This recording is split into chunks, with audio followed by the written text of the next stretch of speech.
وہ drug smuggler نہیں ہے اور منشیات کا کام نہیں کرتا، اور پھر وہ اپنا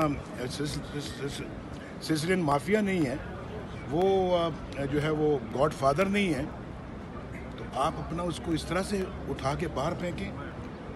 یہ پاکستان کے عوام یہ نہیں برداشت کریں گے اب، جو میں دیکھ رہا ہوں، اور کبھی نہیں کرنا چاہیے. ظلم کے آگے کھڑا ہونا بہت ضروری ہے.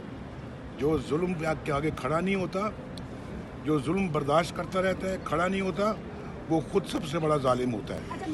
تو میں یہ سمجھتا ہوں کہ یہ نہ چلے گا، نہ ہم اس کو چلنے دیں گے. یہ پاکستان میرا ملک ہے، ہمارا ملک ہے، آپ کا ملک ہے. یہ کسی فرد واحد کا ملک نہیں ہے کہ جو چاہے اس کے ساتھ سلوک کرے.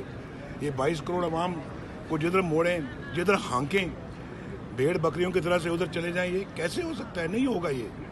وہ وقت گزر کے جب یہ ہوتا تھا اس طرح سے، اب نہیں ہوگا. اور ہم لوگ کھڑے ہیں، اپنی قربانی دے رہے ہیں. آج حکومت سے باہر کر دیا گیا ہے، مجھے پارٹی کی صدارت سے بھی باہر کر دیا گیا ہے. ابھی پتہ نہیں، اب وہ کہیں گے جناب کہ آپ کو اب اتنے سالوں کے لیے نااہل قرار دیتے ہیں. یہ ادھر سے نااہل قرار دے رہے ہیں، عوام اہل قرار دے رہے ہیں. یہ مجھے پارٹی کی صدارت سے محروم کر رہے ہیں. وہ کہتے ہیں ہمارا لیڈر جو ہے ہی نواز شریف. یہ اپنا جو ہے وہ مجھے وزارت عظمیٰ سے نکال کے باہر کیا. تو کسی نے کیا یہ فیصلہ مانا؟ کسی نے اس فیصلے کو تسلیم کیا؟ ہاں، اگر فیصلے میں کوئی جان ہوتی تو تسلیم کرتے. اگر فیصلے کے اندر کوئی بنیاد ہوتی، تو کوئی جواز ہوتا، تو عوام مانتی. عوام کہتی کہ ہاں بالکل صحیح فیصلہ کیا ہے.